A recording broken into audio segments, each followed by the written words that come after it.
Hi, I'm calling about the script you sent over for this new episode. I noticed the description of the villain here, and I see it's a rich white douchebag who acts goofy a lot.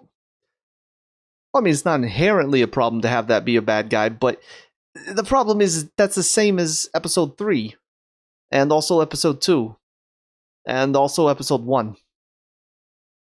Oh, he's a pool shark! Oh, well, I mean, that's way different than. Well, what's up, guys? Mason the Brock Henderson here, and this is Leverage Redemption Season 3, Episode 3, The Scared Stiff Job.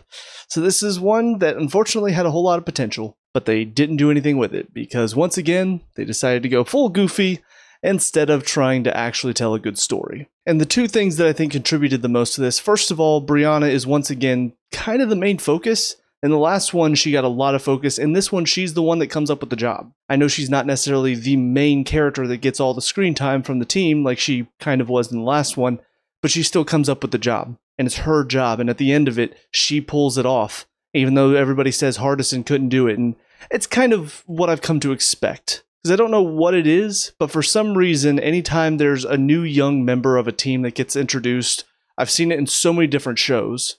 I've seen it in NCIS. It happened in, I think, Arrow. It happened in The Flash. Most shows that are about a team of characters, then a new young member gets introduced, they tend to get a lot of praise. Unnecessarily so. And this is a case where she comes up with the idea, and at the end of it, oh, you said Hardison couldn't do it. Who's the greatest? I'm the greatest. I'm the best of all. Oh, yeah, you are. You're amazing. You're the queen of the con. Nobody's better than you. So it just comes off as this fake praise that the writers are throwing on there to get the audience to be like, oh, look at Brianna, guys. She's so amazing. And I don't feel it because this is one con that she pulled off. Because let's be honest, this was not A Christmas Carol. The only thing that was the same between this story that they set up and A Christmas Carol is showing the guy his future where nobody came to his funeral. That was about it. Even his reaction to it was kind of a meh. Where Scrooge, of course, is like, wait a minute, what? Nobody came? Why? Why doesn't anybody like me? But everything else, so different. And there are some things that kind of just worked out without any sort of planning. First of all, they have the party that's going on. Random inclusion that doesn't really amount to anything. You know, they have Santa, drunken Santa leaving the party at one point. Elliot loses him, so he goes downstairs. Seems like it might blow the con, but then they manage to keep Peter from looking at him, so it doesn't affect anything. Then the two goth kids, they sneak away to look at the bodies, and then Parker scares them away. It seems like these random moments where, oh no, guys, the con's in trouble, and then nothing happens. But then Bobby shows up, and it seems like that's not part of the plan. So Sophie says she'll talk to her, and then that ends up being the integral thing that takes him down. Because Sophie shows her the video of what he said about her. She uses the fact that she's a major stakeholder and basically closes down his business. That wasn't part of the plan. So what was the original plan? He just goes to the mental institute after everything they do to him. And I guess that causes people to lose faith in his business. And I don't know. What was the plan if Bobby doesn't do what she did? Because that wasn't talked about. And again, it seemed like Bobby showing up was not part of the plan. So all that to say, they say that they did the Christmas Carol job on him, but they really didn't. I don't know what this was, but it's not A Christmas Carol at all. Outside of the fact that it was done at Christmas and there's an element of convincing him that he's dead at one point and then nobody cares about him. That doesn't lead to him changing his heart at all. Just leads to him going crazy. And that's the other problem with this is, unfortunately, Peter is not a good villain to have in this scenario because he's already a little crazy. And this one I know for sure is on the director because Sam Witwer is a great actor. I mean, he was great in Force Unleashed. He was great voicing Darth Maul. And his character was one of the few things that was good in Supergirl until they changed him from a tragic villain into a stereotypical one. But he's a great actor. This is not what I'm used to seeing from him. I feel like he could have done the tragic villain very well. But they turned him into a laughing, raving psychopath. When he's talking to the Tom guy about tendons, that could have been a moment to show he's a bit more devious, but instead they have him start laughing maniacally about the whole thing. That's not a villain that I want to see be taken through this whole scenario where he finds out he's in the future, he died, nobody showed up. Who cares? He doesn't, obviously. And that's part of this plan that I feel like could have been done better. Because granted, if they had done something like A Christmas Carol to him, it might have felt a little similar, because I think they have done a story like that in the original show before, where they have a villain go through a bit of a moral awakening, seeing some of the hurt that they've caused. So I don't mind the fact that they use this instead to sort of drive him crazy a little bit, but do it with a villain that's a bit more toned down. And then as the night goes on and he starts believing he's in this other world, 30 years or however long in the future, and they've used his technology against him, and now this mad scientist owns him, that could start to drive him crazy, and you could see him get crazier and crazier throughout the episode. But instead, he already started off crazy. So that change is not from here to here, it's from here to here. And that's not as interesting. It's not as fun. Like, I thought that scene between Harry and him, when he's talking about owning him and all of that, could have been so much funnier if he was a bit more of a straight man. If he had done a bit less with his performance up to that point. And that's where he did start to lose it a little bit. But the writers, once again, feel like they need to be goofy all the time, or else their kids that are watching the show are going to lose interest.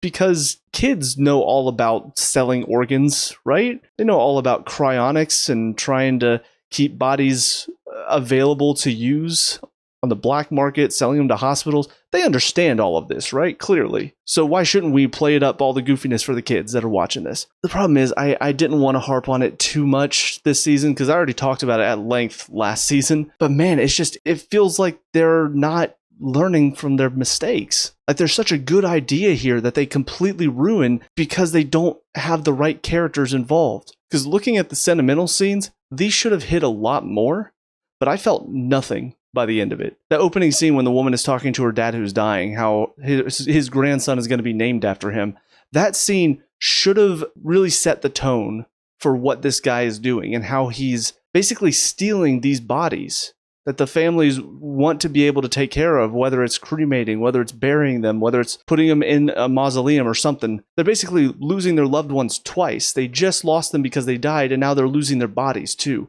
That's a lot to deal with. But instead, it's played off as a joke as he comes in with his little team and they're putting the ice bags like, hey, how you doing? Yeah, we got to be quick about this. Oh, don't worry. He's going to come back. We got cryonics. It's fine. Big old goofy smile the whole time. It could have been a lot more dramatic where she's trying to keep them from taking his body away. But instead, they're just like, no, hey, what are you doing? Hey, stop. As they're just doing what they do. And then after that, you have the one scene where she's talking to Sophie about losing her father. You have a little bit of a scene with the team talking about what they would do with their own bodies. And then from there, you have the final scene where they're at the funeral and Sophie and Harry are talking about how Harry's going to go visit his mom because he realizes he has to spend the time that he has left with her wisely. That's kind of all we got in this episode. It was maybe 5 minutes-ish, and the rest of it was all goofy, zany silliness. So ultimately, those are my thoughts on this. It's a good idea that was botched because they can't just tone down the silliness a little bit. They can't help themselves.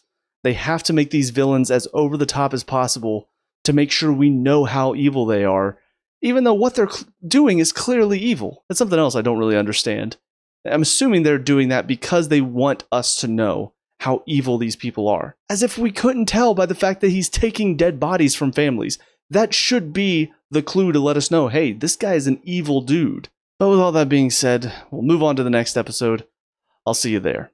And now episode 4 of The Hustler Job. So this one was better overall, mostly because it was more focused on Harry, who I think is a better written character than Brianna. Once again, still has its flaws. Mostly the villain is over the top. There are several goofy moments that take away from some of the serious moments that I think would have landed a lot better. But overall, the thing that worked a lot more about this episode is the serious moments did feel more common, more prevalent. There were several moments between Harry and Sophie that I think really worked, that were quieter. Even the conversation he has with Donovan at the end, whenever he's knocking in the final pool balls, that speech was pretty well done, and it didn't have to be interrupted by some goofy thing that cut it off. So I think there was just more about this episode that worked, even though there are still a lot of goofy moments that didn't work. I will say the con itself is still pretty haphazard. It doesn't feel like the writing team for this show has the same level of creativity as they did for the original show, or maybe it's just a bit more difficult these days to write a show about cons because of how prevalent the internet is and how much it's going to involve probably hacking to make sure that people can't look stuff up about them. Maybe it's just hard to do a show like Leverage in this day and age whenever technology is so prevalent. But there are several things about this that just don't feel very well put together, because it does seem like everything, including that final match between Harry and Donovan, was part of the plan, but according to Sophie, him trying to beat him at the end was not part of the plan. So was he just supposed to lose again and then they just leave and Donovan finds out about what happened? It's a little unclear. And I will also say one plot hole that I do find in this. I think his name is Bratva.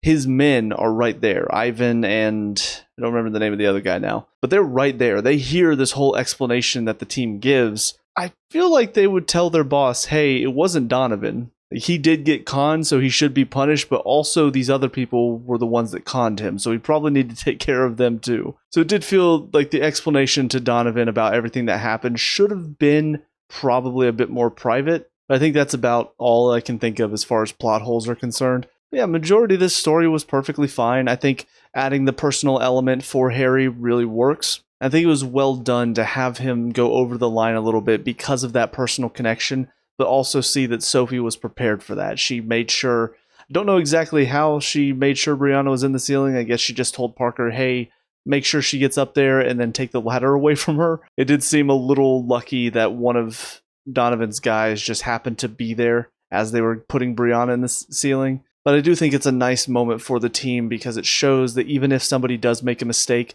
the rest of the team is going to be there to sort of have their back.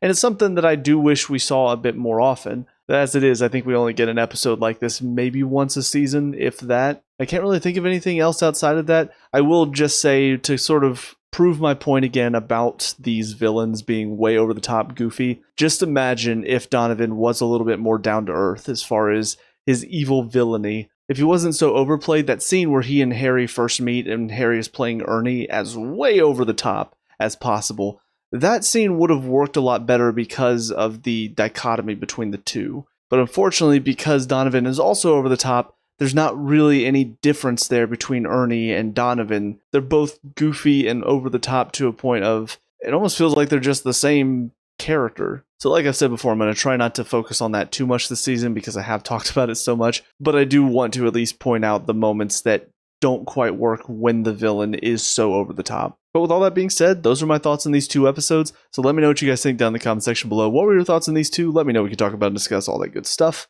Leave a like and subscribe for future Leverage Redemption reviews. Also check out the channel. We have a lot of other reviews on here, so check those out if you have time.